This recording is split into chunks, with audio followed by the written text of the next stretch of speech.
Thank you very much for. I'm really honored to be here with you. I've been invited. Because I've been doing some research in my field, which is global development studies at the University of Helsinki. And the term really looks terrible. The global development and so on. It's so colonial, the term. So we have this name, but we are.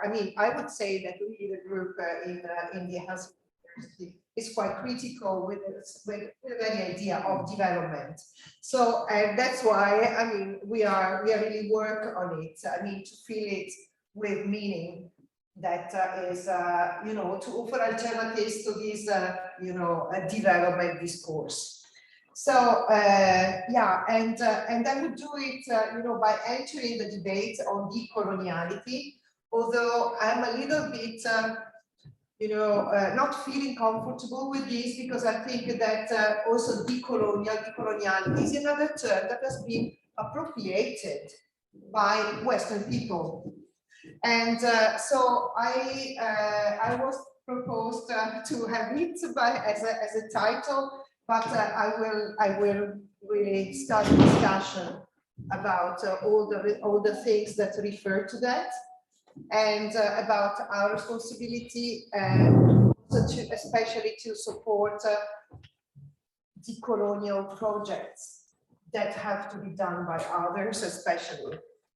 So so this debate has really occurred all around the world as a new relaunch, which is different from what we knew as decolonization. So that happened during, especially that brought into independence. And oops. Yeah, so the idea of the decolonization and it relates really to the persistent idea that the core of the world is Europe, or even if it's the United States, for instance, or the global North, it is related to the Western European philosophy, thinking, economy, and so on. So that's why sometimes we speak interchangeably of West, Europe, and so on, because Europe is, of course, the origin also of the idea of civilization. So I'm also using this term in a very critical manner, okay? So, this is because we have, through images, through a continuous propaganda, we have been thinking, we have romanticized the idea of the Western people as the best possible promoters of democracy, of equality, and technology and progress, technology, and so on. And this has really allowed the persistence of not only the hegemonic power over the rest, so the West over the rest, but also a certain coloniality of mind, of mentality that has been spread all around the world. So that a sort of acceptance, right, of a model that everyone has to follow. So, and these, of course, this affects us in various ways, even if we are living in the privileged North. It affects us because, of course, we are not only because, of course, if ethically we care about what happens in other areas which are less privileged, but also it affects us because this is also seen in our own North that has many Souths, that has many groups that have not the same situation of equality and justice that we have. So and even in our societies here and in Europe, there is this difference between those that are belonging to the national identity and others that are seen maybe not sufficiently white. And by this, of course, I consider, and this is, of course, very important in our multicultural societies. that have, of course, many migrants, many people from also other descendants, but also people that have been here for centuries, like the Roma people, the Sami people, and so on. So all of them are part of minorities that are not considered as white enough.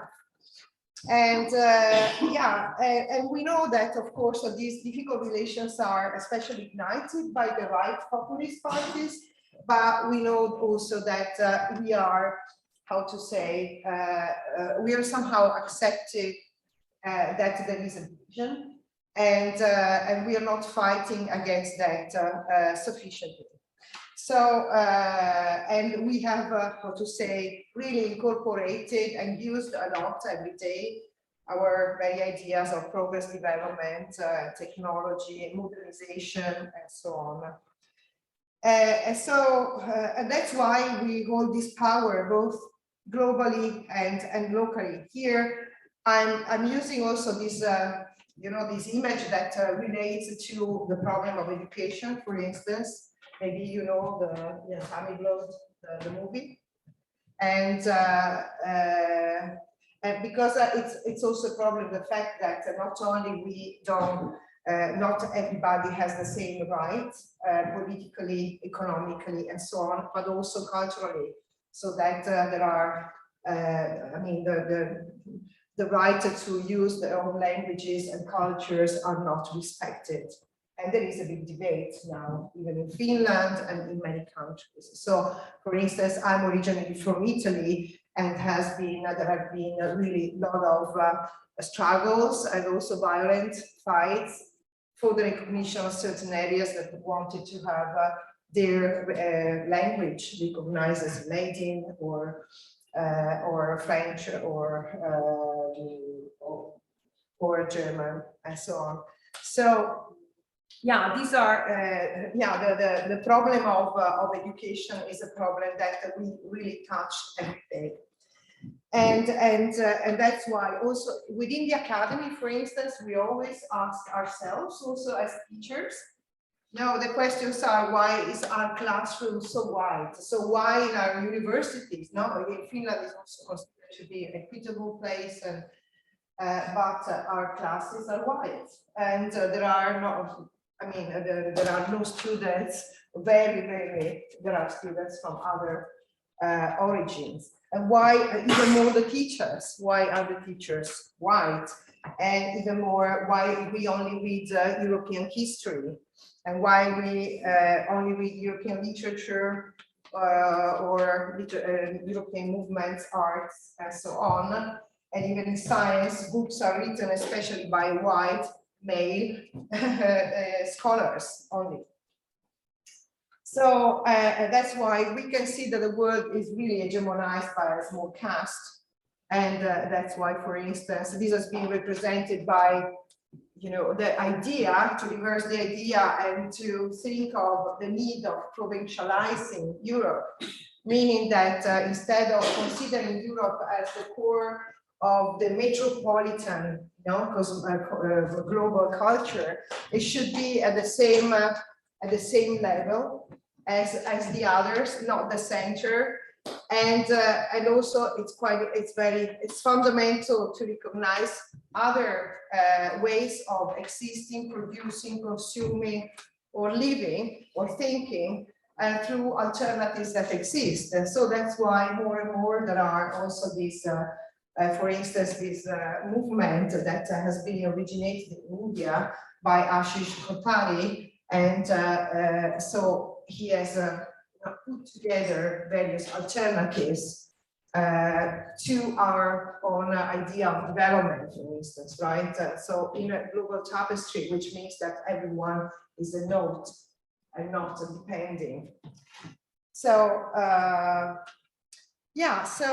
and this recognition really would be very important, would have important consequences, also in the respect and relation between North, South, and so on. But of course, changing these is not easy, because these are, it will take a very long way, because what exists now has been rooted in 500 of history, at least a bit more, of course. in which a certain civilization has been opposed to others. For instance, here this was in El Salvador, yeah, and we know what happened then, because there was extermination of indigenous peoples, but also especially their denial to speak and reproduce their cultures, and so besides the genocide, there has been the epistemicide, which means the denial of knowledge and cultures, and so this has disappeared; it doesn't exist. Okay, and the epistemicide means that there is the disappearance of many indigenous groups that continues even now, because there is a shame also to self-recognize as such. So they say, no, for instance, the work that I'm doing recently, and I will make mention later, is especially based on the knowledge that I have of the indigenous people, the Quechua people, especially Chua, in the Amazonia of Ecuador. And so it's incredible how many people that you would see. I mean, it's quite clear they are indigenous, but they tell that they don't belong to any indigenous group, and they don't speak the language. There is this shame. And that's how many languages and many knowledges disappear. So yeah, so that's why this is a murder of civilizations. But these civilizations, especially the indigenous civilizations, are so much related to nature that the lack of the disappearance of these also cosmologies and philosophies of life that really give subjectivity to also non-humans and earth beings, make it such that we don't care, no, and we can really we can destroy forest and substitute it with yeah, other I don't know, whatever we want to put, plantations or industries or mining and so on. So that's why there is an ecocide that nowadays we know finally that we are suffering for, you know, because the loss of biodiversity of forests that help trapping, that they act as carbon sinks. And this, of course, release the CO2 emissions, and then the climate change happens. So all these are very strongly related. So the lack of respect, and lack of recognition, lack of support of different civilizations have also these consequences. So, and these consequences haven't stopped with the decolonization. So, I mean, we have heard before me there was a presentation showing how, I mean, you were also saying how with the end of the colonization in Nigeria, I mean, already a lot was destroyed, but also the fact of you know, having imposed these structures of powers with the elites on power, with the bureaucracy to control the others, and with the infrastructures for instance, to channel water, to produce energy, and so on. This is all infrastructures of colonization that continues, and it's inherited again by elites. We also have talked about the diversity of nationalities that exist in the different countries that have been forced within the borders, so the state frontiers, but not all of them have the same right to be represented democratically, and so there has been you know, a persistence of exploitation of certain groups by others, by these castes. And so that's why we need to recognize certain scholars. I mean, this one is a massive, I mean, for the legacy, we have to pay to him Frantz Fanon. He's from the Martinique. He's really one of the fathers of the decolonization as a thought. And so he, I mean, you can see he's from Martinique. He was, of course, depending on the colonial power of France. And then, I mean, he studied as psychiatrist, and he was sent to Algeria. And in this study, he showed, I mean, he realized how much of the lack of well-being and the human desperation was caused not by personal individual problems, but by the condition of coloniality, even when, of course, the country became independent. But anyway, he also helped the independence movement. But still, I mean, he wrote, for instance, the Wrecks of the Art of the World, or Black Skin, White Mask, showing that there are many people that have embedded so much the, you know, white colonial canon that they persist, because this is the only way how, you know, the world can be subdivided, controlled, ruled, and so on. So yeah, there are examples of this kind all over the world. I don't know much about Asia, for instance, but also in the Asia Pacific, there are you know, other thoughts. For instance, throughout the colonial world, processes of urbanization, capitalist investment created professional classes that emerged as new westernized elites. Same thing, I can see it in Ecuador, for instance, where there is really very clearly the power is in the hands of the white mestizo group. Of course, also within this white mestizo group, there are Boers, but anyway, there are no Afro-descendants or indigenous peoples, unless there are some token, a few that are selected that, of course, can demonstrate, okay, it's like, you know, when you have all male groups and then they have the woman and then show, oh, you can see we have diversity, same thing. But of course, then, I mean, very often these people are not recognized. I mean, they have lost the attachment with their own community. But I mean, for the rest of the West, this is enough. This shows that there is diversity. And but everything is continuing on this mentality. And this, so I have been speaking about mentality, but there is such a strong connection between politics, political economy, and culture, right? As Gramsci also told us, you know, that the hegemonic powers are also cultural hegemonies, because, you know, so the culture gives also, of course, the position that makes it natural for some to rule the others. Okay. So also, yeah, this is a Marxist theory, and Wallerstein world system theory model shows how there is this continuation of the creation of underdevelopment. So that's why we cannot speak of development or developing or underdevelopment. These are inventions of the West.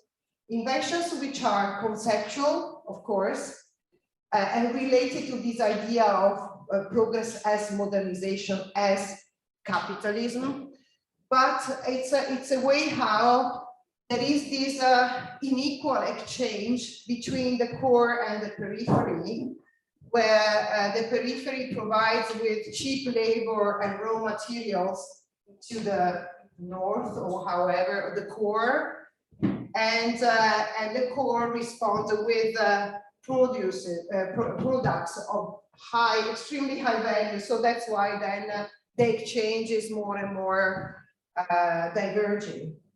And so that's why there is always more and more exit from the periphery of natural resources, of cheap labor, migrants, and you name it. Just to have a tiny, amount of produce that only the elites then can afford. So these inequalities are made, heavier. And sorry. So we have that is something that we consider.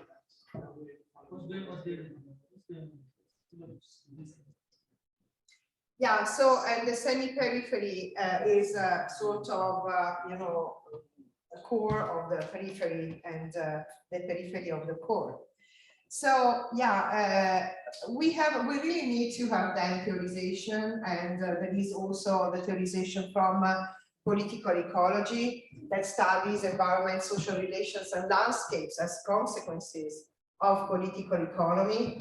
So, and the idea that we have normalized also how we have manipulated nature, how we, for instance, this is another study that I've done about land grabbing in Kenya.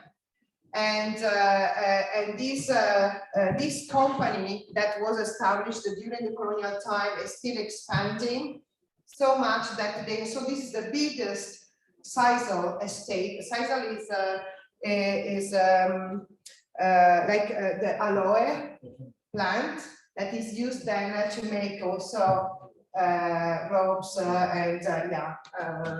and material for also brushes.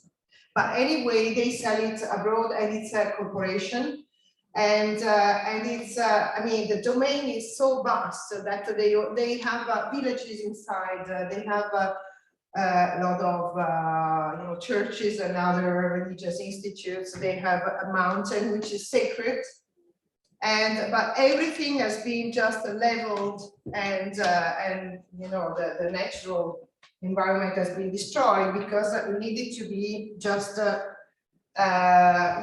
manipulated and domesticated to produce these products.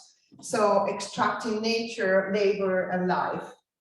And then we have normalized also the idea, so that we have these types of environments. We have normalized the idea that we have also that we can kill nature, we can sacrifice resources, and even people that are not complying with this model, with this project. No, and that's the root for violence that remains invisible to us. So we do not recognize our proximity and our responsibility into this violence. So this responsibility that comes especially with our consumptions and our request to produce and find more and more resources, oil, fossil fuels, especially, which do not only, are not renewable, so we cannot continue, but also they have a massive environmental impact. There are continuous spillovers. So this is again Ecuador. And so there are areas really where life is not made possible. I mean, also all the spillover goes into the water and to the subsoil. So it's really quite vast. So that's why we need, so we can see that we cannot continue with this model because this model is a self-destruction, but we need to look at others. So for instance, since I'm interested especially in forest, we have to recognize the contribution of indigenous peoples. So the indigenous peoples are silent, invisible, they are few. They are only 5% of the overall population, but they maintain and conserve 80% of the forest. So their contribution is massively important, and that's why I mean, their destruction is also our destruction. I mean, is terrible for us. But they are invisible. We don't hear of them, and there is a call, right? Like Spivak, from the subaltern studies, she was saying, can the subaltern speak? Can you hear us? And that's why what we need to do is really to look, if we want to speak in post-colonial and decolonial terms, what we need to do is really to also marginalize the role of states, marginalize the role of which are, as I said,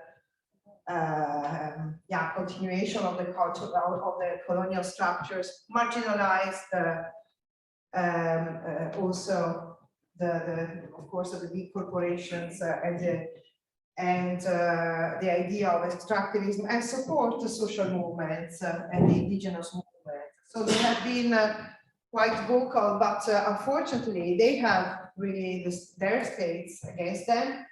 Maybe you heard, I don't know if you're following the Amazonian issues and how many killings there have been.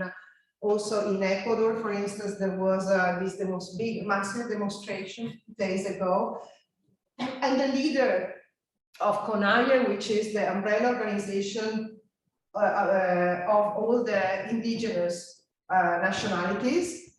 So he was arrested with no justification. He disappeared for days, then he showed up, but he was moved to another prison. I mean, these are ways how Ecuador, even that is considered to be a country that recognizes the rights of nature and so on. So that's why there is a lot of criminalization of these people. And the need of decolonizing, this is not a metaphor, but it means, so what it means is to restitute land, to restitute power, to institute also the cultural heritage and the languages, and to support also their persistence. So that's why it's very important also that we support, for instance, the recognition of land pedagogy and indigenous pedagogy, and other knowledges that we have cut away from our rational mind and our homogeneous type of schooling. So all this in order to form the next generations that at least know what happens in their territories. What happens in, because sometimes they accept, they don't even know what people are doing sometimes in their territories. Well, because of course they tell them, oh, we bring development, and we are going to create a dam or to make a new oil station. But this is better for you because you have no jobs, we give you jobs. So you have no schools, we give you schools. You have no housing, we create new towns, and this is what they have done. So of course there are, it's difficult to say no, and it's while it's very important. I mean, there are really very too few indigenous groups that are cohesive, that they say no, they are able to say no, but this is also because they have a lot of support from outside, from international NGOs like Amazon Watch or Action Aid. I mean, there are a few, and what they do is sometimes also to help them by supporting them financially, to provide even legal lawyers, because in Ecuador, at least, there has been in this constitution this recognition of the right of nature. So what does it mean, the right of nature? Maybe you've heard of it. I mean, it started in Ecuador, then in Colombia, and also then it was taken in the constitution of New Zealand. It means that every earth being, which means every river or volcano or mountain or non-human beings, they are subjects of rights that have to be respected.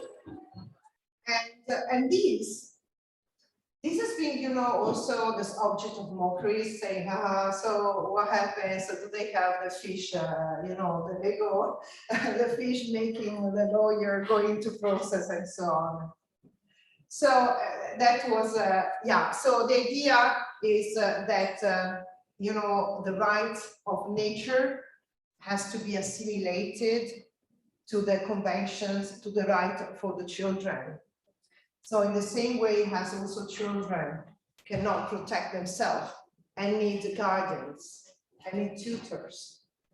Nature has the indigenous peoples as tutors, as guardians.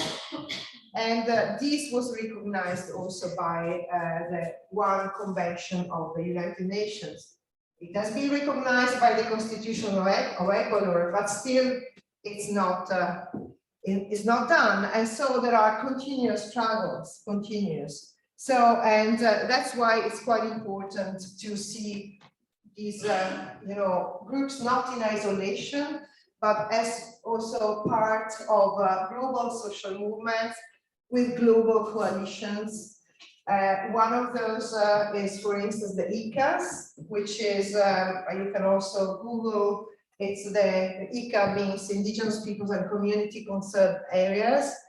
And they show how, and they also help each other in showing how, you know, what practices they do and in which way they, you know, instead of having national parks, you know, managed by the states.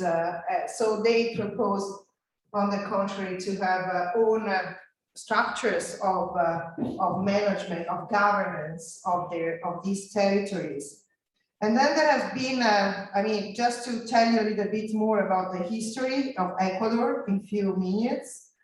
So, and the importance of mobilizations, for instance, there has been this marcha historical march from the Amazon to Quito, to the capital. And in the end, they got this legalization of really big part of territories, so 1.5 million hectares of the Amazonia forest, which means that, and also the recognition of the intercultural bilingual system, that means that their knowledges should be, and in their territories, if it's a Shuar territory, the language should be, okay, Spanish, but also Shuar, and so on, and Quechua, and others.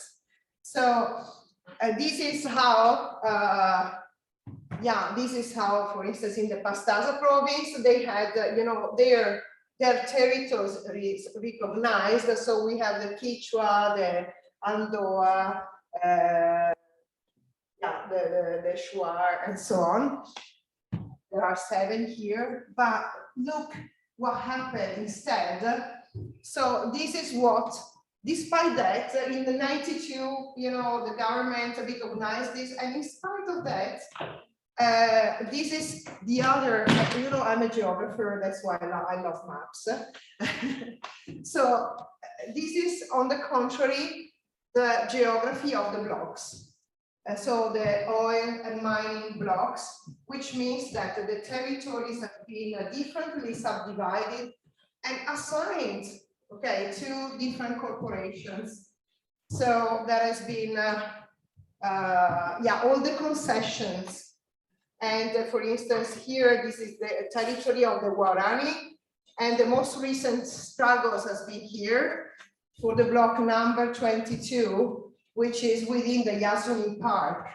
It's so that's why, I mean, there is a lot of fight to continue, and a lot of fight has been continued also by women. So the decolonial feminism is very important, also because it is recognized, it is clear how much the lack of respect of nature, lack of respect of women go in the same way with violence. that goes in many ways. I go a little bit faster because my time is ending, but just to, so the territorial violence and physical, economic and political is continuous. And this shows how much also the decolonial feminism wants to reverse a certain institutional racism. So, and that means also environmental racism, so that you know, they also need for them, you know, when there are, for instance, this leaking and this destruction, I mean, enormous accidents, then you know, people can live there because they have no value, and so they can live in polluted, toxic, unbearable, unlivable spaces. So as I was telling you, the decolonial feminism has been really strong. For instance, in the last struggle in the Yasuni, the Waorani defense has been quite strong, and it has triumphed. So also with the help of you know, various legal support, they went against, it sued the government because and this was not the first time. There was another one in 2010.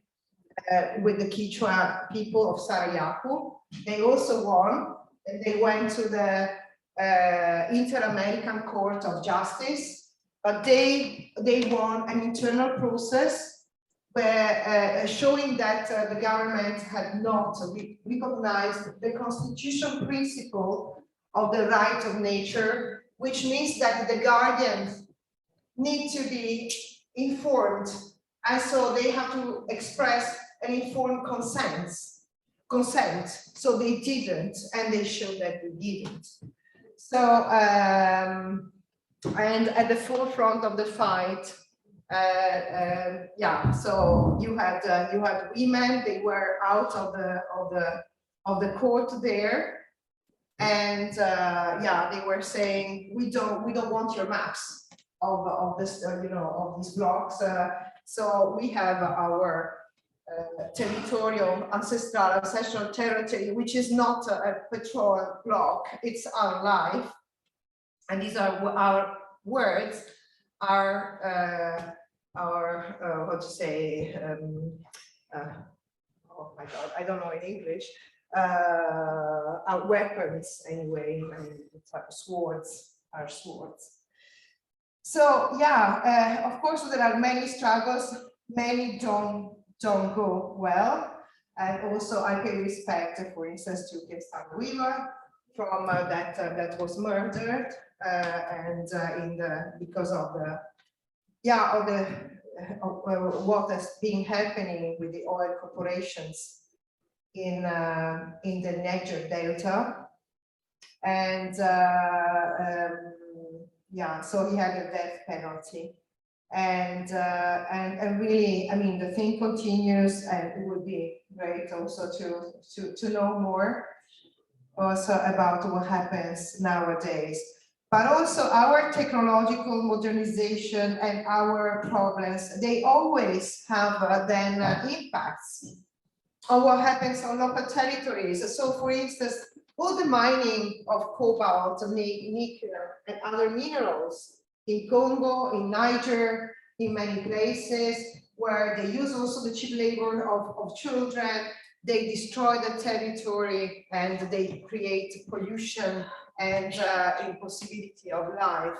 Or now with the Ukraine-Russia crisis, that there is this rush to find gas and alternative places. So now there has been, the EU has just signed a protocol with Egypt and with Israel to have gas. And so Israel now has, planned a new area, also offshore, of pumping gas with all the infrastructural, for the transfer that goes through territories of, Palestinian, like occupied territories, and also to Jordan. So there are I mean, we really need to, also we have, for instance, there has been a debate about also the Finnish corporations that, have done agreements with the Bolsonaro government to have also wood for pulp and paper industry of Finland, and there are so many consumptions that we want to, increase, and we don't even know how this can happen. And so what we can do, this is to finish, really, to know the consequences, to be aware of the consequences of capitalism, expansion, technological consumerism, or to ask for more research and more presence of these debates on medias, find ways, of course, to overcome fossil fuel economy, monitor the corporations' operations, because they have they have public their social corporate responsibility reports, but yeah, they of course they do it, and it's there, but unquestioned. And to support the struggles of minorities politically and financially, and recognize their rights and their knowledge, which is fundamental for us since we have lost the knowledge of our world. Okay, thank you very much.